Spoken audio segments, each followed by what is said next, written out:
गणपते नमो नमः। जय जय श्री गणेशाय नमो नमः। जय जय श्री गणेशाय नमो नमः। जय गणेश गिरिजा सुमन मंगल मूल सुजान काकगद्यादास तुम देव अभय वरदान वक्रतुंड महाकाय सूर्यकोटि संप्रभा निबविघ्नमय देव शुभ कार्य सर्वदा। जय जय श्री गणेशाय नमो नमः। गौरी गणपते गौरी गजानन जय जय श्री गणेशाय नमो नमः। कंठे यस्य विराजते ईगरलम गंगा जलम मस्तके बामे यंग गिरिराज राजतन एजा भवानी पति नंदी सकंद गणराज सहित श्री विश्वनाथ काशी खिसतिलखुदयत सदा मंगलम कपूर गौरम करुवंतारम संसार सारम बुद्धेन्द्रहारम सदा वसंतमिदार विंदे भवम भवानी सहितं नमामि। करिदंडवत सप्रेम दिजि शिव सन्मुख करजोरी विनय करत गदो दसर समुझ घोर गति मोहरि बोलो हर हर महादेव की सदा जय जयकार हो। कंठे अगंड नंद बोधाय शिष्ट संताप हरिणे सच्चिदानंद रूपाय तस्मै श्री गुरुवे नमः। अखंड मंडलाकारं व्याप्तेन चराचरं तत्प्रसिद्धेन तस्मै श्री गुरुवे नमो नमः। अज्ञानतिमराधस ज्ञानरजस कालाय चसुमृतम एन तस्मै श्री गुरुवे नमो नमः। गुरुर्ब्रह्मा गुरुर्विष्णु गुरुर्देवो महेश्वरः गुरुर्साक्षात् परब्रह्म तस्मै श्री गुरुवे नमो नमः। जय गुरु महात्मा सदा जय जयकारो हर हर महादेव तुम्हें सदा हर हर महादेव तुम्हें सदा जय जयकारो। ओम नमः शिवाय ओम नमः शिवाय जय महादेव शिव नमः शिवाय ओम नमः शिवाय ओम नमः शिवाय जय महादेव शिव नमः शिवाय।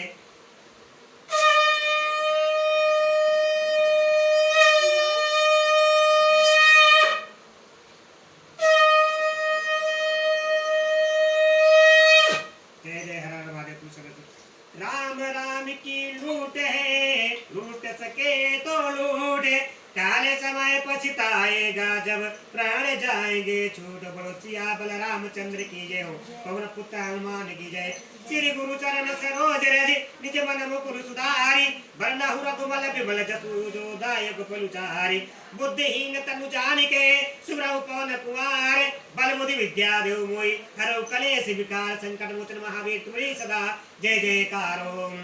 बोलो तुम्हें सदा जय जयकार हो। मैं श्री शिव महापुराण कथा यूट्यूब चैनल के माध्यम से भक्तजनों सबको सुनाने जा रहा हूँ। जो कल कथा मैंने सुनाई थी देवताओं के अनुरोध से वैष्णव ब्राह्मण के भेष में शिव जी का हिमान के घर जाना और शिव की निंदा करके पार्वती का विवाह उनके साथ न करने को कहना, जो कल कथा मैंने सुनाई थी श्री शिव महापुराण कथा से रुद्र संहिता से, जो आज मैं कथा सुनाने जा रहा है यूट्यूब चैनल के माध्यम से रुद्र संहिता से। मैना को भवन में प्रवेश भगवान शिव का हिमावान के पास सप्त ऋषियों को भेजना तथा हिमावान द्वारा उनका सत्कार सप्त ऋषियों तथा अनुरदति का और महर्षि वशिष्ठ का मैना और हिमावान को समझाकर पार्वती का विवाह भगवान शिव के साथ करने के लिए कहना। जो इस कथा को सुनेगा यूट्यूब के माध्यम से, जो शेयर करेगा, मेरे चैनल को सब्सक्राइब करेगा, भगवान शिव माता गौरा पार्वती उसमें सदा कृपा बनाए रखेंगे और उसके घर में सुख शांति समृद्धि बनी रही। बोल हर हर महादेव तुम्हें सदा जय जयकार। ब्रह्मा जी कहते हैं कि ब्राह्मण रूपधारी शिव जी के वचनों का मैना के ऊपर बड़ा प्रभाव पड़ा और उन्होंने दुखी होकर पति से कहा, गिरिराज इन वैष्णव ब्राह्मण ने शिव जी की जो निंदा की है उसे सुनकर मेरा मन उनकी ओर से बहुत खिन्न एवं विरक्त हो गया है। शैलेश्वर रुद्र के रूप में और शील और नानु सभी उत्तिष्ठ हैं। मैं उन्हें अपनी सुलक्षणा पुत्री कदापि नहीं दूंगी। यदि आप मेरी बात नहीं मानेंगे तो मैं निस्संदेह मर जाऊंगी। अभी इस घर को छोड़ दूंगी अथवा विष खा लूंगी। पार्वती के गले में फांसी लगाकर गहन वन में चली जाऊंगी अथवा उसे महासागर में डुबो दूंगी, परंतु अपनी बेटी को रुद्र के गले नहीं मरूंगी। ऐसा कहकर मैना तुरंत वो भवन में चली गई और अपने हार को फेंक कर रोती हुई धरती पर लौट गई। इधर भगवान शिव को इस बात का पता लगा, तब उन्होंने अनुरति सहित सप्त ऋषियों को बुलाया था। बुलाया तथा मैना के पास जाकर उन्हें समझाने की आज्ञा दी। शिवजी का आदेश प्राप्त कर भगवान शिव को नमस्कार करके वे दिव्य ऋषि आकाश मार्ग से उस स्थान को चल दिए जहां हिमावान की नगरी थी। उस दिव्य पुरी को देखकर उन सप्तऋषियों का बड़ा विस्मय हुआ। वे हिमाचल पुरी की परस्पर प्रशंसा करते हुए सब ऐश्वर्यों से भरे पूरे हिमावान के घर जा पहुँचे। उन सूर्यतुल्य तेजस्वी सातों ऋषियों दूर से आकाश के रास्ते आते देख हिमावान को बड़ा विस्मय हुआ। वे बोले कि हे वे सात सूर्यतुल्य तेजस्वी मुनि मेरे पास आ रहे हैं। मुझे प्रेम पूर्वक इस समय उनकी पूजा करनी चाहिए। सबको सुख देने वाले हम गृहस्थ लोग धन्य हैं जिनके घर पर ऐसे महात्मा पदार्पण किया करते हैं। ब्रह्मा जी कहते हैं कि इसी समय वे मुनि आकाश से उतरकर पृथ्वी पर खड़े हो गए। उन्हें सामने देख हिमावान बड़े आदर के साथ आगे बढ़े और हाथ जोड़कर मस्तक झुकाकर उन्हें सप्तऋषियों को प्रणाम करने के पश्चात उन्होंने बड़े सम्मान के साथ उन सबकी पूजा की तथा उन्हें आगे करके कहा कि मेरा ग्रह आश्रम आज धन्य हो गया। यूं कहकर उन्हें बैठने के लिए भक्ति पूर्वक आसन लाकर दिया। जब वे आसनों पर बैठ गए तब उनकी आज्ञा लेकर हिमावान भी बैठे और वहां उन ज्योतिर्मय महर्षियों से इस प्रकार कहा। बोले हिमावान ने कहा कि आज मैं धन्य हूँ, कृत हूँ, मेरा जीवन सफल हो गया। मैं लोक में बहुत से तीर्थों की भांति दर्शनी बन गया क्योंकि आप जैसे विष्णु रूपी महात्मा मेरे घर पधारे हैं। आप लोग पूर्ण काम हैं। हम दिनों के घरों में आपका क्या काम हो सकता है, तथापि मुझे सेवक के योग्य यदि कोई कार्य है तो कृपा पूर्वक उसे अवश्य कहें। उसे पूर्ण करने से मेरा जीवन सफल हो जाएगा। ऋषि बोले कि शैलराज भगवान शिव को जगत का पिता कहा गया है और शिवा जगत माता मानी गई है, अतः तुम्हें महात्मा शंकर को अपनी कन्या देनी चाहिए। हिमालय ऐसा करके तुम्हारा जन्म सफल हो जाएगा तथा तुम जगत गुरु के भी गुरु हो जाओगे और इसमें संशय नहीं है। मुनीश्वर सप्तऋषियों का यह वचन सुनकर हिमावान ने दोनों हाथ जोड़ उन्हें प्रणाम करके इस प्रकार कहा। हिमालय बोले महाभाग सप्तऋषियों, आप लोगों ने जो बात कही है उसे शिव की इच्छा से मैंने पहले से ही मान रखा था, किंतु प्रभु इन दिनों एक वैष्णव धर्मी ब्राह्मण ने आकर भगवान शिव के प्रति प्रसन्नता बहुत सी उल्टी बातें बताई हैं। तभी से शिवा की माता का ज्ञान नष्ट हो गया है। वे अपनी बेटी का विवाह उस योगी रुद्र के साथ नहीं करना चाहती।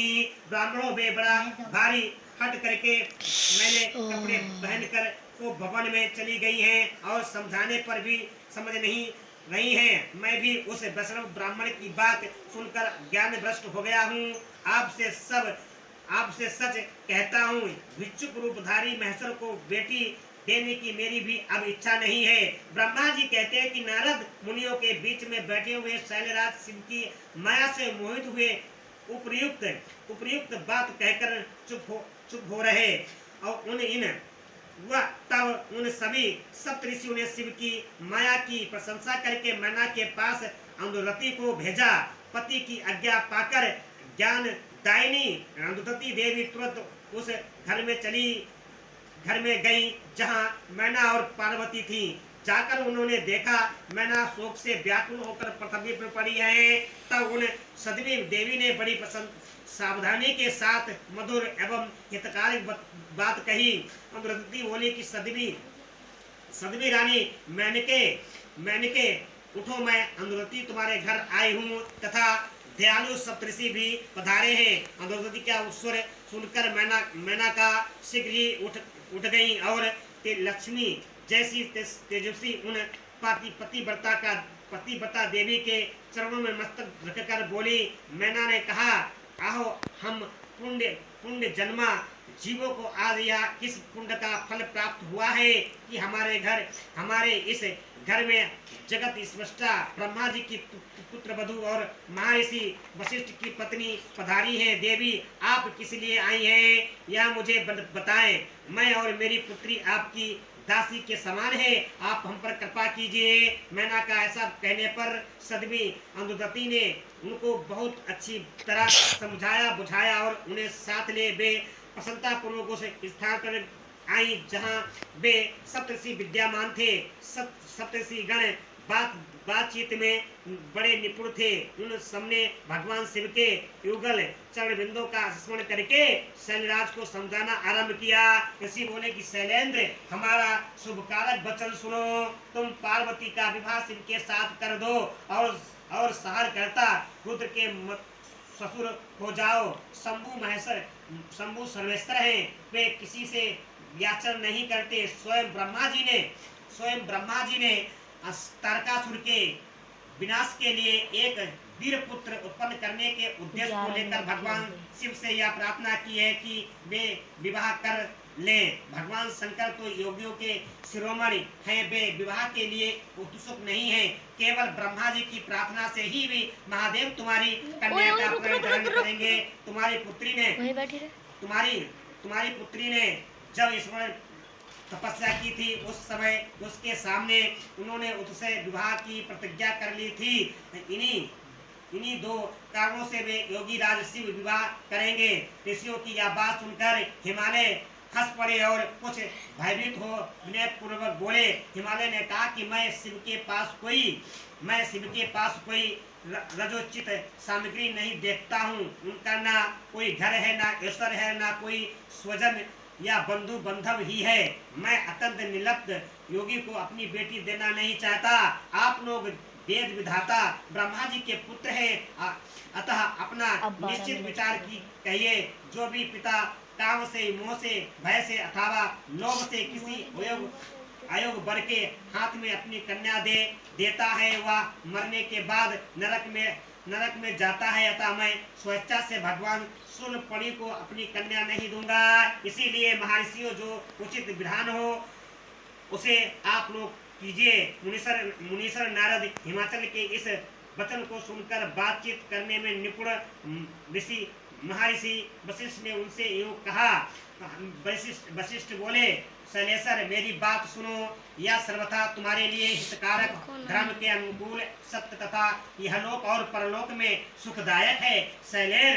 शैलराज लोक तथा वेद तीन प्रकार के वचन उपलब्ध होते हैं। सहस्त्रज्ञ पुरुष अपनी निर्मल ज्ञान दृष्टि से उन सब प्रकार के वचनों को जानता है। एक तो वह वचन है जो तत्काल सुनने में बड़ा सुंदर प्रिय लगता है, परंतु पीछे वह असत्य एवं अहितकारक सिद्ध होता है। ऐसा वचन बुद्धिमान शत्रु ही कहता है, उससे कभी हित नहीं होता। दूसरा वह है जो आरंभ में अच्छा लगता है, उसे सुनकर प्रसन्नता ही होती है, परंतु परिणाम में वह सुख देने वाला होता है। इसी तरह वचन कहकर दयालु धर्मशील बंधवजन ही कर्तव्य का बोध कराता है। तीसरी श्रेणी का वचन वह है कि जो सुनते ही अमृत के समान मीठा लगता है और सब काल में सुख देने वाला होता है। सत्य ही उसका सहार होता है, इसीलिए वह हितकारक हुआ करता है। ऐसा वचन सबसे श्रेष्ठ और सबके लिए अभिष्ट है। शैलराज इस शास्त्र में तीन प्रकार के वचन कहे गए हैं। इन तीनों में से तुम कौन सा वचन अभिष्ट है? तुम्हें कौन सा वचन अभिष्ट है? बताओ, मैं तुम्हारे लिए वैसा ही वचन कहूँगा। भगवान शंकर संपूर्ण देवताओं के स्वामी हैं, उनके पास वहाँ ब्रह्मा संबंधी नहीं है।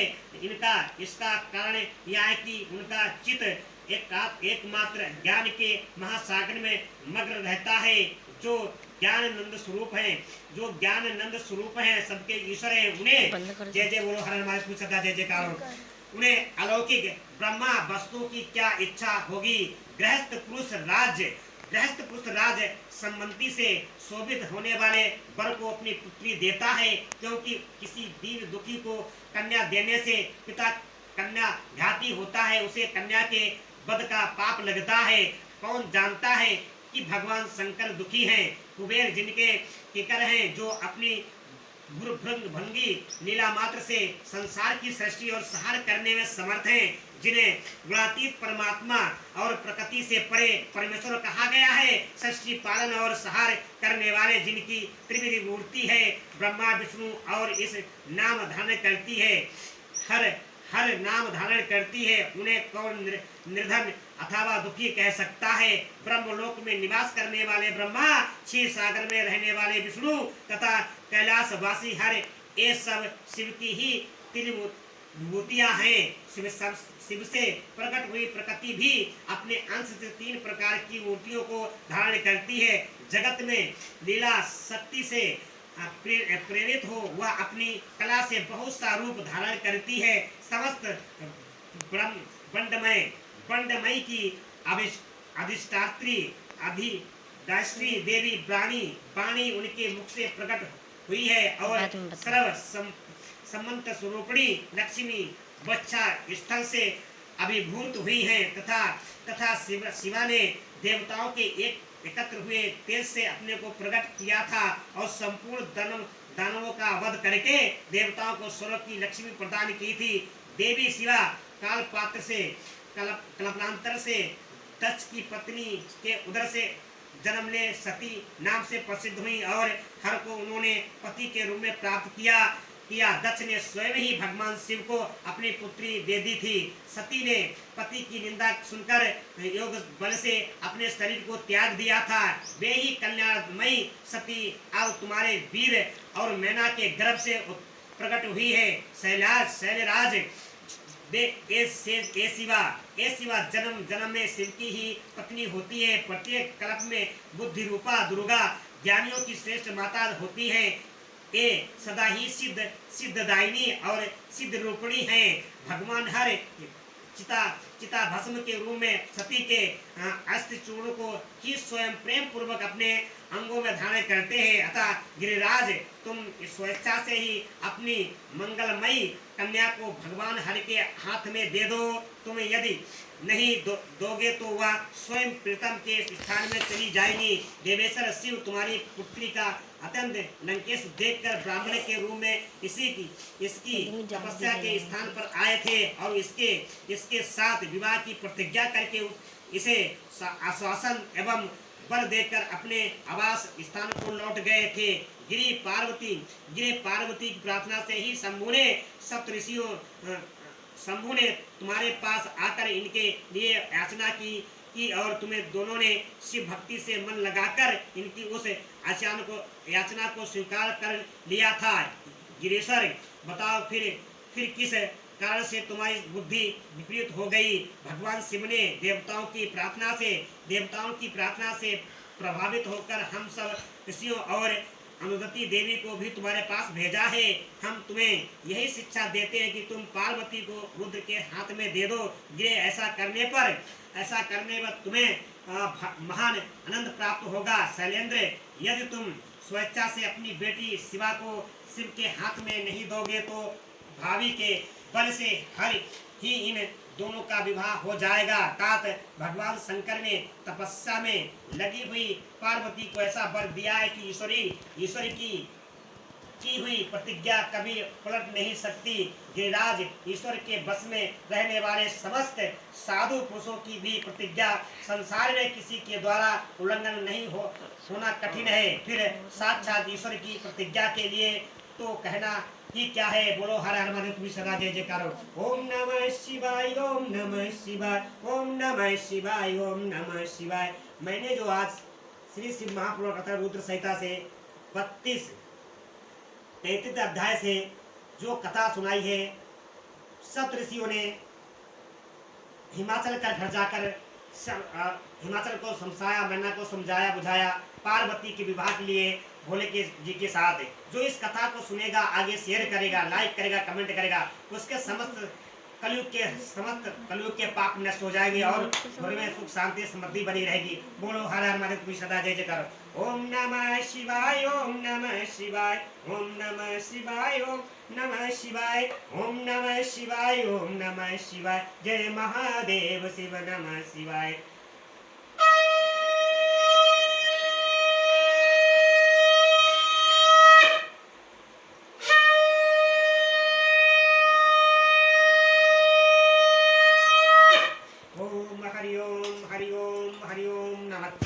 नमः तस्यै नमो नमः। ओम ब्रह्मा विष्णु महेश देवाय नमो नमः। हर हर महादेव। तुलसी कहा संसार में 5 रत्न का सार, सत्संग और हरि भजन दया दान उपकार। जिस मनुष्य के अंदर ये 5 चीज उपलब्ध होती है वही संसार में जीवन उसका सफल होता है। जिसके अंदर सत्संग सुनने की मनसा होती है, जिसके अंदर हर इंसान के हरि भजन की होती है और दया करने की स्वेच्छा होती है और उपकार करने की इंसान के अंदर जो होता है उपकार करने का, वही इंसान जीवन में सफलता का प्रतीक होता है। जो इस कथा को शेयर करेगा, आगे लेख करेगा, कमेंट करेगा, उसके भगवान समस्त दुखों का निवारण करेंगे और घर में सुख शांति समृद्धि बनी रहेगी। बोलो हर हर महादेव की सदा जय जयकार। हर हर महादेव की सदा जय जयकार। ओम नमः शिवाय। ओम सदा जय जयकार।